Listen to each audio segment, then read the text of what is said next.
En me renversant, on a abattu à Saint-Domingue que le tronc de l'arbre de la liberté. Mais il repoussera, car ses racines sont profondes et nombreuses. Les paroles prémonitoires d'un homme qui a vécu l'esclavage et qui eut à dire haut et fort: je suis Toussaint Louverture. Mon nom, c'est de te faire connaître jusqu'à vous. Je veux que la liberté et l'égalité règnent à Saint-Domingue. Et je travaille à les faire exister. Dans cette quête, rien ne nuit à sa bravoure. Il est passé de l'armée française, l'armée espagnole, l'armée indigène. Il pouvait se battre dans tous les camps s'il savait que cette stratégie lui permettrait d'atteindre son but, celui de voir tous les êtres humains libres. Au carrefour de l'humanité et de l'inhumanité, il a pu apprendre à écrire et à réinventer le monde.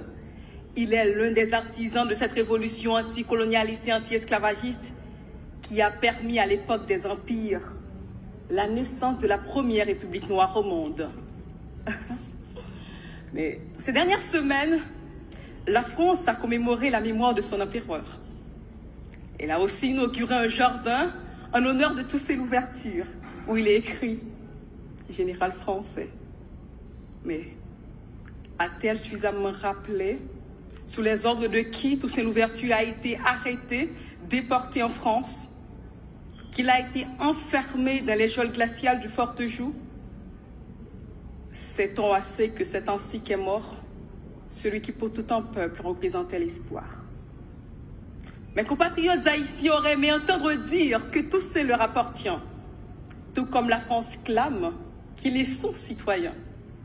Mais retenez, mesdames, messieurs, vouloir l'attacher à une nationalité, l'enfermer dans une citoyenneté, c'est trop réducteur, beaucoup trop réducteur. C'est priver l'humanité entière de l'une de ses plus belles incarnations. Car l'homme en question est sans limite, sans bornes et sans frontières. Je vous parle d'un homme qui lutta pour rendre possible l'impossible, qui a fait plus que décrocher la lune. Il a cru et permis de croire que les esclaves étaient les êtres humains comme les autres. Et comme les autres, ils avaient droit à la dignité, au prix de cette terrible devise: vivre libre ou mourir. C'est avec des lettres de sang que les esclaves de Saint-Domingue ont écrit l'universalité des droits humains. C'est ainsi qu'ils ont revendiqué en acte le droit à l'autodétermination des peuples, de tous les peuples. Un peu ce qui est écrit à quelque part d'ici, au jardin de Luxembourg. En Haïti, le 18 mai dernier, nous avons célébré le drapeau, une fête d'union et de communion tournée vers ce passé glorieux qui continue d'étonner et d'éblouir le monde. Comment, me direz-vous, avons-nous pu faire cela pour en arriver là? Où sont passés ces idéaux de liberté et d'égalité? Vous me direz sans doute qu'ont fait, que font ces pays amis, auprès de qui les Haïtiens ont payé si chèrement leur liberté. Il y a beaucoup d'enseignements à tirer d'hier à aujourd'hui pour comprendre les origines de cet échec, en démêler les responsabilités croisées.